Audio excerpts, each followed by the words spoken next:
Welcome to Plant Your Seed. I'm your host, Fred Ferris. On each episode, we share stories of how ordinary people have transformed their lives. Each story is compassionate, each story is authentic, and each story is a transformation. Here are the stories of the people who are changing our world by transitioning to a plant-based diet.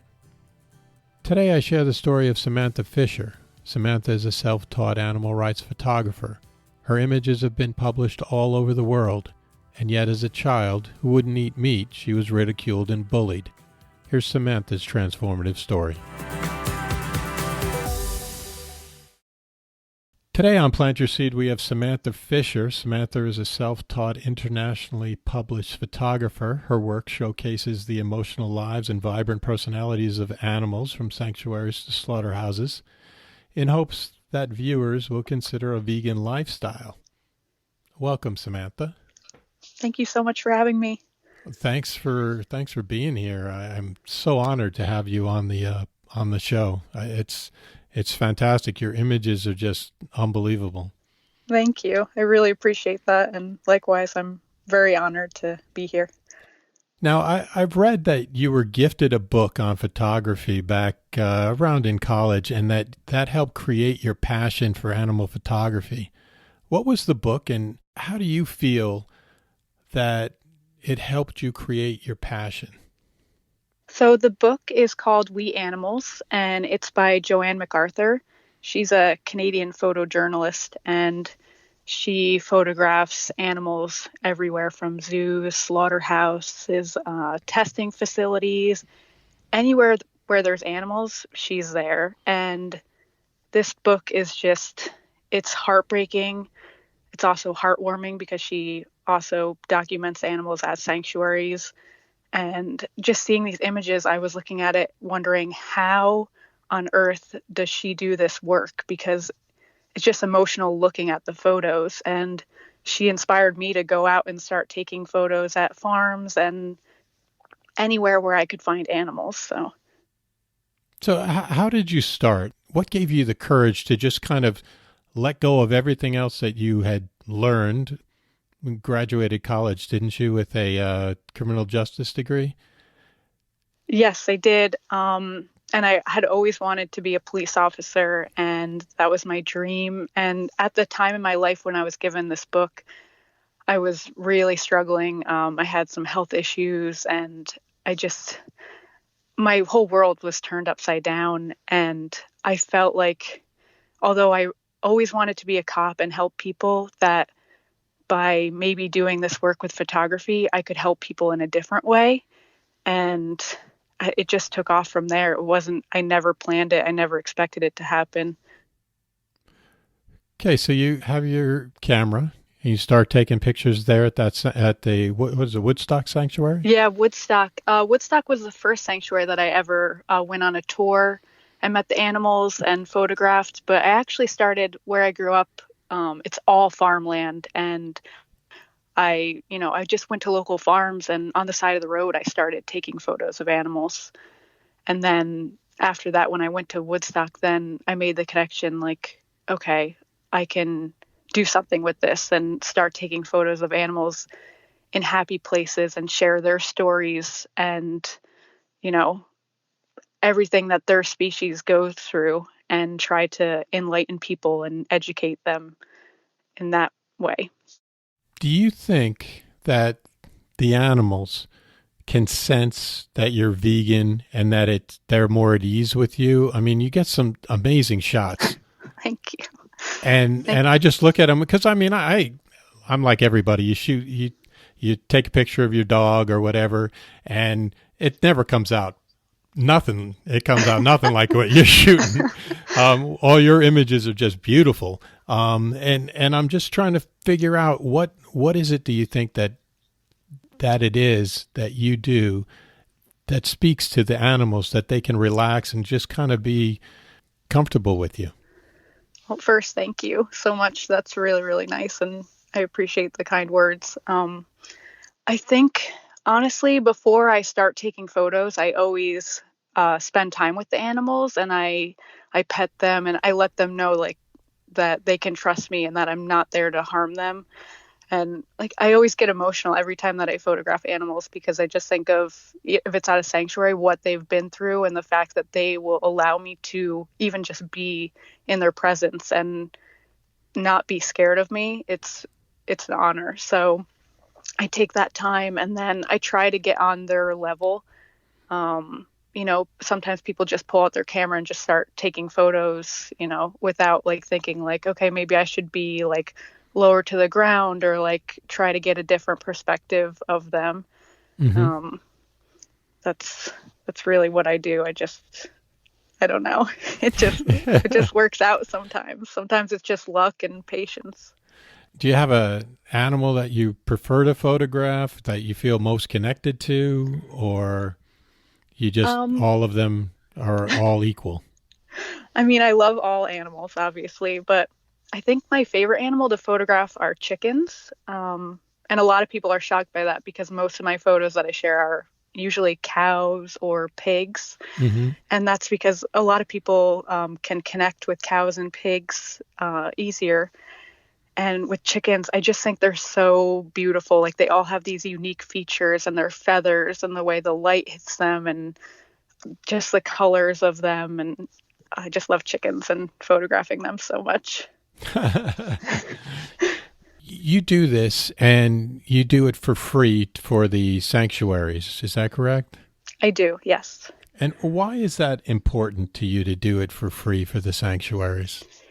So I get a lot of questions like this, and I think a lot of people think that I come from money or, I have some huge backers that I'm able to do this for free. And it's actually the complete opposite. Like I'm a starving artist and I just don't feel right taking money from people that are giving everything to these animals to give them a better life. Like I'd rather they have money to feed them and care for them. Sorry, I'm getting emotional, but just knowing what they do every day, I could never feel right taking money from them. Yeah, no, it's amazing what some of those some of the people do at sanctuaries. I had an interview with Mike Stiro, which I believe you know Mike, Yes. and it's amazing how these people all they have to do and everything that they do for these animals, and basically it's a thankless job. Yeah. And it's so much work. And most people I know with sanctuaries, they work full-time jobs as well. So they go like my dear friend Wendy, she has Odd Man Inn and it's in Washington State and she's a nurse and she works I don't even know how many hours a day, like 16-hour days, and then she goes home and she cares for these animals and she even also volunteers her time at other rescues. So it's the people that do this work are just incredible people. I couldn't agree more. You have such a connection with these animals. You can see it in your images. Have you ever felt vulnerable like the animals you photograph, like when you were young? I mean, my whole life, ever since I started going to school, I remember the first time I was made fun of. I was 5 at kindergarten, and until I graduated high school, I was bullied relentlessly by almost everyone that I went to school with. So it was Really? really hard. Was it because you were vegan or? A lot of, well, I mean, so I grew up in a farming and hunting community, so it definitely speaking out about animals, like when people would brag about like killing a mother bear and her cub, like I couldn't not say something about that and I would get made fun of. But it was more for the way that I looked. I was always told to like kill myself because I was so ugly. Really? Yeah, it was really hard. And I remember one time my dad actually sat me down before he passed away, and like it was one of the only times I ever saw him cry because he begged me to drop out of school and get my GED and start college early because it was so difficult for me. And growing up with the internet, you are bullied all day at school, and then Right. you go home and it's way worse online. So I could never escape it.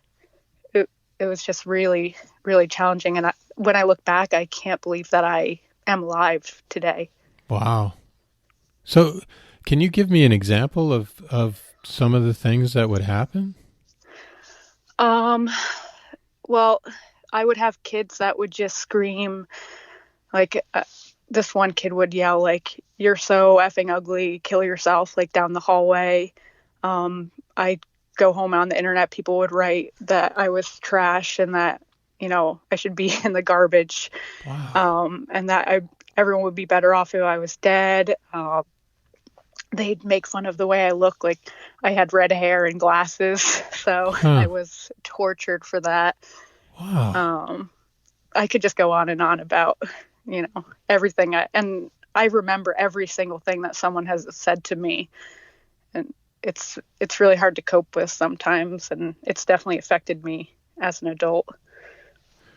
Yeah, I can imagine. I mean, I have kids myself, and that's definitely one of the things I worry about is them being bullied and the internet and everything like that. It's so difficult. I mean, I think it's different than when I was a kid.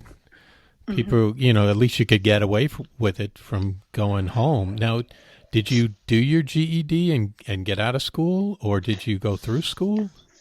I said to my dad, like, I had made it that far, and I don't know where I found the courage to do that, but I was like, I'm not going to give in to people bullying me, and I just have to push through and do it because it was maybe in, I think, November, and I was graduating May, but when he sat me down, maybe it was October, and I just knew, like, I had to keep going. I couldn't give up and let them, you know, win. Right. What would you say to a 15-year-old that's say going through the same type of thing that you went through? I would say you just have to be strong and know that no matter what anyone says, you have to believe in yourself. And it's so hard for me to say, like, don't let them affect you because they've greatly affected me. I just, maybe if they look for either other friends or family, anyone that can be a shoulder to lean on to help you through it. And, just put your head down and focus on going to school and, doing the best you can and getting out of there. Because when you get older, like once I got into college, it was different. I didn't have to really worry about people in school bullying me. Everyone left me alone. So you just have to get through that time. Wow. Oh, Sorry it's to bring down the mood. no. It's just it's something that happens. I mean, like it's something that, like I said, I'm always concerned because I know that my kids being vegan, going to school, Hmm. people always, they're always teasing them, like, where did you get your protein? Yeah. Or, you know, I don't know, plants have feelings too, or whatever it is. It's so difficult as a parent to try to, I didn't grow up with the internet, so it's difficult for me to know where the boundary is. Hmm. And I just try to check in with them as much as I can to just try to make sure that everything's going right and that they're doing well. And I try to keep them off as much of the social media as possible. Um, Yeah. And that's the best you can do. It's checking in on them too is like, it's so important because not every kid has that, Oh, like my mom never realized, and she says to this day, like she feels so bad because she didn't know. And I had only really told my dad some of the things that I went through, and I I always felt so bad telling him because I didn't want to hurt him. mhm. So just having someone there like yourself talking to your kids and making sure and checking in, like that's so important. Now, you mentioned earlier that it was always your dream to become a police officer and help people. Hmm. Was that because you wanted to protect the vulnerable like yourself? No, so in high school I was sexually assaulted. And this like popular football player invited me over, and obviously I was not cool and no one ever talked to me, so I was so excited to go to his house. And that happened, and it took me a week to finally go to the police because the whole school found out about what happened. And I had to deal with people like this kid, Mike Rotundi. I remember he said, like, there's no way that happened to her. She's too ugly. No one would ever touch her. And just everyone was saying I was a liar because I was so ugly. And then the cops, even though I had 2 voicemails from the kid admitting that he did it to me and that he was so sorry and his dad had money and he would pay me. And even though he had confessed, they like turned it around on me. And I had never even like kissed a boy before this. So they ended up like blaming it on me basically. And there was no women that interviewed me. It was just 2 men. They interviewed me for 9 hours straight. And just made me feel like it was my fault. And even like my mom told me it was my fault. My dad died not too long after that. He had his heart valve had deteriorated. Uh-huh. And he was told that he had a certain amount of time, like 3 months to get it fixed. And he died 10 days before Christmas, not even a month after they told him this. And my mom told me that I killed him because he was the only person that I told what happened to me because I couldn't trust her to tell her. Wow. So like I've lived with that my whole life, like feeling like I killed him and just regretting ever telling anyone that this had happened because the bullying was so bad that it got even worse after, I came forward with what this kid had done, and he had done it to other girls too. And no one was, brave enough to come forward other than me. Wow. And I don't blame them. So yeah, sorry for getting on a tangent there, but that's why I wanted to do it, because I know what women go through and girls, and it's really difficult to get, it's always like, it's so hard for them to believe the woman. Even with, like I said, I had complete proof of what he had done to me. Right. And it still wasn't enough. I am so sorry you had to go through that.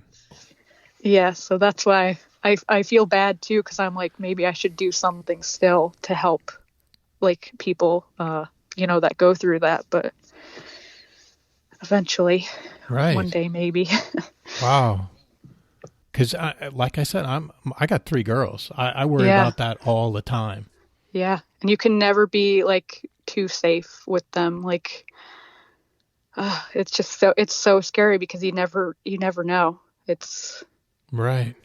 I never knew anything like that could happen. To be honest, I never would have thought that someone would do something like that. I was naive, like I was with veganism. Like I was just naive to that people were capable of doing stuff like that. Yeah. So this must have been really tough for you. Yeah. I honestly, like, I say, like, when I was saying I can't believe I'm alive today, and honestly, I didn't know at the time that I could look up, like, how to kill myself, and had I known that, I wouldn't be here today. And that's why when kids kill themselves nowadays, I'm not shocked. Like, I'm heartbroken for them and their families, but knowing what I went through, if I had known, like, how to end it, I would have done it, because the suffering was so severe. Wow. So, sorry, wow. I feel bad. No, that's so heartbreaking. Kids are ruthless, and humans in general are ruthless. Yeah, that's the truth. So, yeah. Wow. I've never even talked about it, like writing that I wanted to be a cop, to help people that have experienced this. That's the most I've really gone into detail, and like I've wanted to write a post about it online, but then I'm like, how will people take it? But I think it's really important for people that have been through it, or even young girls or young boys, like to know that this is something that happens. And yeah, and it happens to everybody. Yeah. It's crazy when you talk about it, and then so many survivors come forward that you would have never expected. How old were you? I was 16. Wow. As a father of 3 girls, I can't even imagine how difficult that was for you. Yep. I am so sorry you had to go through that. Oh, it's not your fault. Yeah, and it's not your fault. Yeah, and like all this has affected me so much to the point where like I could never have children, because I don't want a child that looks like me, like to endure what I've been through. Like maybe if I change my mind, I'll adopt a child that is in need.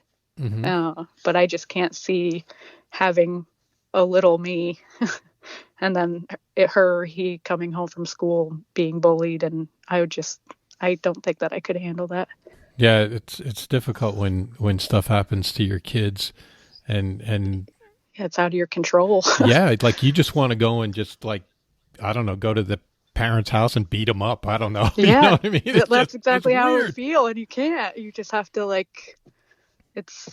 There's not much, and a lot of times schools are like, oh, zero tolerance for bullying, and then they do nothing. Like my True. school, after that happened with me, they put me in every single class my senior year with this boy. No. Every single class. Yes, swear to God. So that's when, like, I went through my papers the other day, and like I found his his school schedule and like all of his information on it, and just I broke down because they had to print it out and make sure that they put us in completely different classes because my dad was so upset. And that's actually when he sat me down, because he was like, you can't do this anymore. The bullying is so bad. And then the school does this, and it was clearly deliberate. Wow. So it's like, how much pain does one have to be put through, before they say, okay, enough is enough. Exactly. So you wouldn't think that would happen. Yeah. It's surprising to me that you went through such a difficult time and you're able to push your way through it, and now you're internationally known, published photographer that had such a difficult time as a child, and here you are advocating for animal rights all the time through your images. Do you think that because of your situation in school that you can better understand the plight of the animals?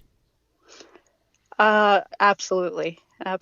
Because I feel for them, and I feel like a lot of people overlook what they're going through, and yeah, I can definitely connect in that way. Do you feel there's a disconnect between the people, the average person, and the food that they get at the store? Do you think that they think in their brain that this is, I don't know, a pig, a leg of lamb, or a cow? Do you think that they actually think that, or do they just see a styrofoam thing and they've been programmed to think that it's just dinner? I think a lot of people just think it's dinner sometimes.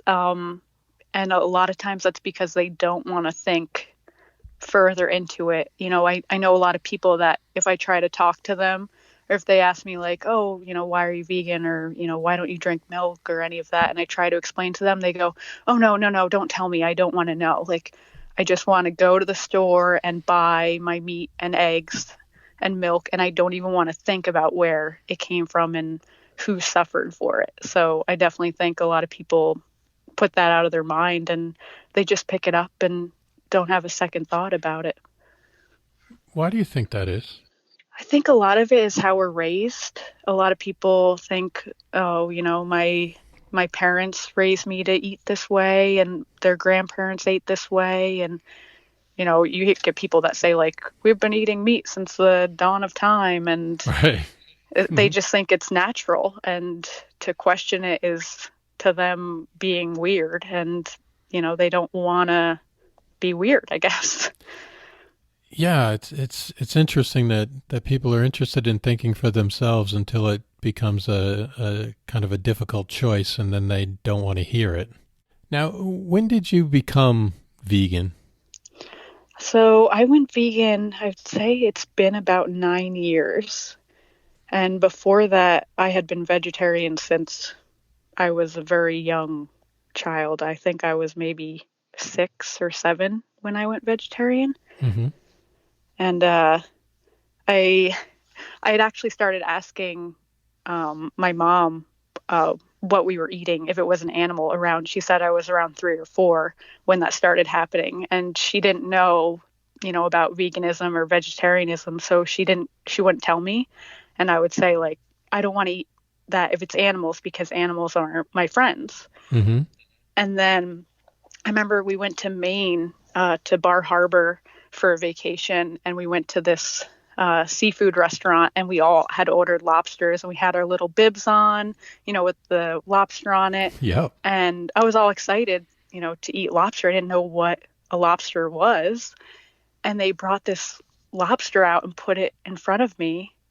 Well, not it, he or she. And I looked he or she in the eyes, and I just started crying hysterically. And I locked myself in the bathroom for 2 hours, and I just cried because I didn't want to go out there and have to eat this poor lobster. And I was so afraid that my parents would force me to eat him or her. And there was no way it was happening. So when they told me that, I wasn't going to be forced to eat the lobster, I finally came out. But after that, I refused to eat animal products. Yeah, I mean, whenever you see lobsters in a store, it's difficult. Yeah, I actually, after that, my mom couldn't bring me past the lobster tank or the seafood section because I would start screaming. And she said it was so embarrassing because I'd be like, they belong in the ocean, and I'm just this little kid, Yeah. So Now, have you noticed anything since you've gone vegan, mentally or physically, that you feel better, more understanding? I would say, well, I used to eat cheese like with every meal before I went vegan, and I always felt terrible after every meal. And once I stopped eating cheese, I felt so much better. And it's hard to explain like in words how I felt, but I just felt like weighed down. And it I just always felt bad. And then even with my skin, I didn't have bad skin, but I didn't have great skin at all. And within 2 months of going vegan, my skin was basically completely clear. And I know that had a giant effect from going vegan because of all that dairy that I was eating. Right. Now, were your parents, did they convert to vegetarianism or veganism, or they just, No. you couldn't get them? Yeah, well, my dad passed away like before I went vegan. So I think honestly, if he was alive today and I was able to like explain to him what was going on, I honestly think he would definitely change. Because he loved animals and he just didn't realize, what was going on. And my mom, I don't know, I think she tries sometimes, but it's hard for her. Now, do you ever, feel isolated when you, go home or hang out with your family at functions, weddings? Oh, absolutely. I mean, I'm usually the only person there that's vegan, and people will make remarks, about me being vegan, and, I just let it roll off my back. But it can be challenging. But there are also people that will, like at weddings, that will ask for me to have a vegan entree. And there are people that do try to make me feel like it's okay. Yeah. Do you feel that people will seek you out at places like that and try to kind of find information? I remember at one wedding I went to, and all they had there that I could eat was salad and fruit. And someone saw that I was only eating salad and fruit. And a lot of people will say, oh, how do you know someone's vegan? Don't worry, they'll tell you. But it's not always the case with me. I find it's the opposite. Yeah. Like I feel like people will seek you out. And like I had this one guy that came up to me. He's like, oh, I guess you're vegan, seeing your plate. And I was like, actually, yeah, I am. And he just started to like verbally attack me about like my decision and how like I'm not doing anything, and I'm just one person and I'm not going to change the world. And I'm like, okay, like I can't let stuff like that get to me because, this person doesn't even really know me. They're just, judging me by the fact that I am being compassionate and not eating animal products. So yeah, I definitely I've had my share of people that will do things like that to me. Whenever that happens to me, I always feel that they have an issue with it. Like they're actually thinking about it. And then, that's why they're lashing out at me. Yep. because they've actually thought about the fact that I've gotten to them to think to the point of where do I get my meal from? Yeah. And their aggression towards me is because they're actually starting to think. Yep.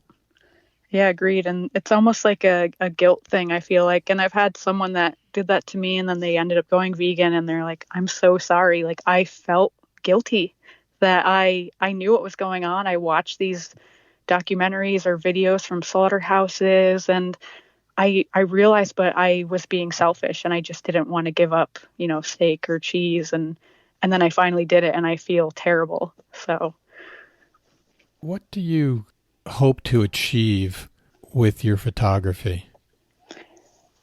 honestly, I just hope that people will see the animals that I photograph for who they are and see that they, just like the cats and the dogs and other animals that we share our homes with, that they feel emotions and they feel pain and anxiety and depression and they deserve to be loved just like those animals in our homes. And I really just want people to make the connection that they deserve to be respected and not become food. Now, what do you find most challenging? I would say, well, with my work, the most challenging thing might be like just the aspect of raising money to be able to do this kind of thing. Like I feel I'm a very quiet person and I don't like talking about, being able to afford helping people. So it's definitely a real challenge for me to ever be like, help. Right. I'd say that's difficult. I don't get a lot of hate. So, with my photos, like I'll get some people that will say, bacon, stuff like that, but it's not challenging dealing with those kind of comments.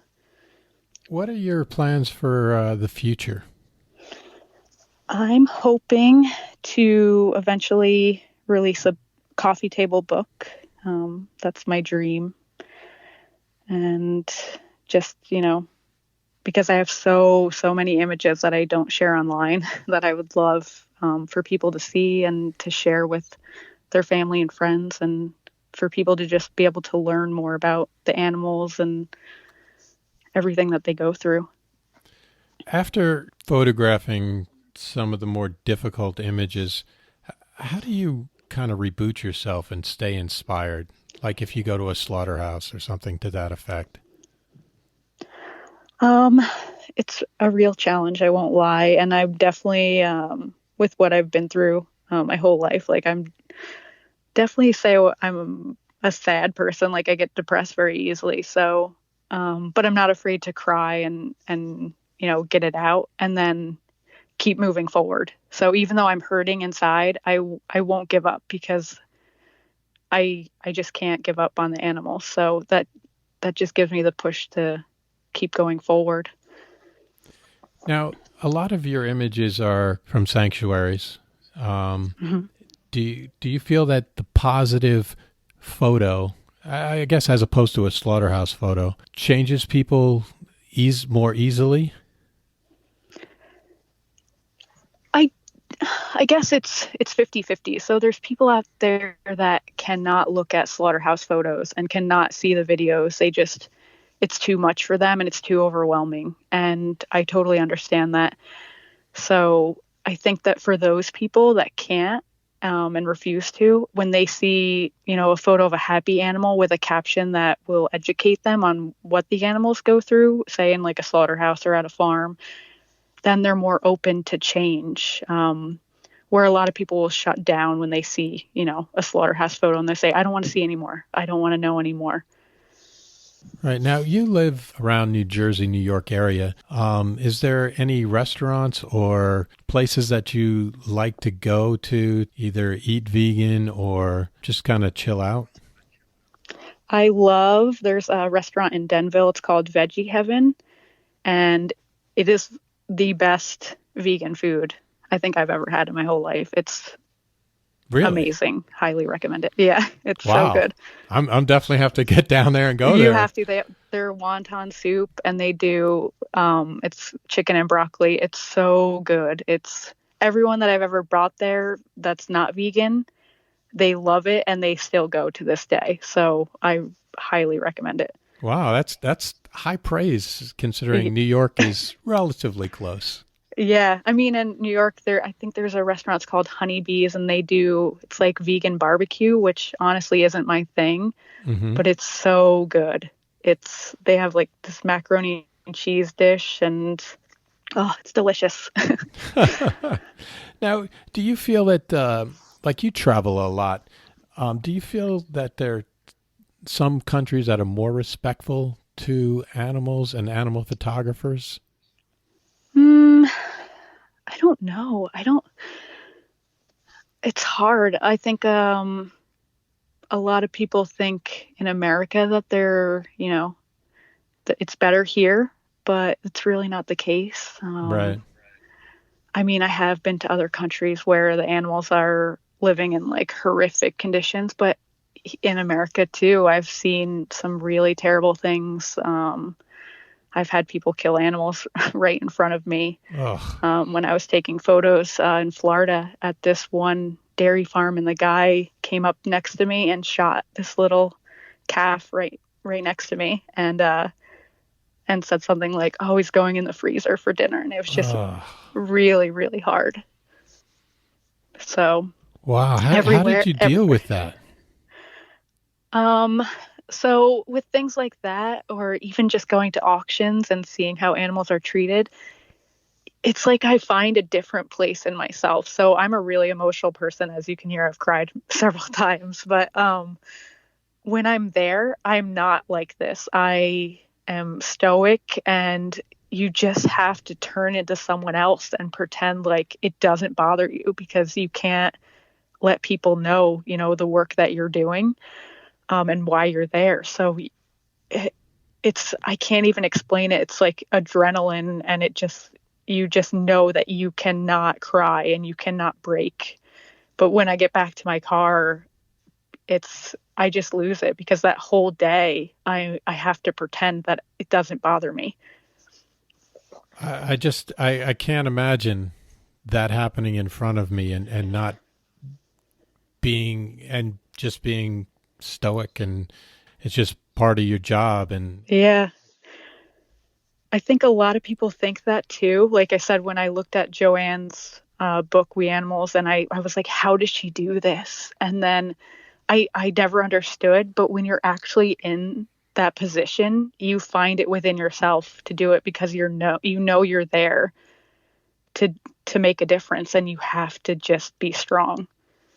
Yeah, I guess you just have to be a professional and just kind of do your job so that you can get the images out. Yeah, yep. Finally, can you give me one word to describe how you felt before you became vegan, and one word to describe how you feel now that you are vegan? So this is a hard one. I think before I went vegan, I would say my word would be naive. And now that I'm vegan, I feel free, I would say. That might sound cheesy, but I just feel like I'm free in my heart and my mind, because I know I'm doing my best not to contribute to anyone's suffering, and that for the rest of my life, I will never, ever do that. I think that's fantastic. Those are great words. Thank you. It's such a pleasure speaking with you. I really, really appreciate you taking the time. Now, can you just remind people the best way to find you on Instagram, the web, whatever, to help contribute to your cause? Sure. So on Instagram, it's sfisherx, and my website is Sammantha Fisher, and I spell my name with 2 M's. So it's SAMMANTHA Fisher, FISHER, no C.com. And I have a Facebook, but I don't really use it. So Instagram is where you can find me. All right, great. Thank you so much. I really, really appreciate it. Thank you. And thank you for giving me this platform to share. I appreciate it. If you or anyone you know has suffered from bullying or a victim of sexual assault, please look at our show notes for additional support. Hope you are inspired by this story, and remember, it's never too late to plant your seed. Links to everything we talked about on the podcast can be found on Instagram at plant.yourseed in the show notes tab in the bio. If you enjoyed the show, remember to leave us a review, and until next time, thank you for listening.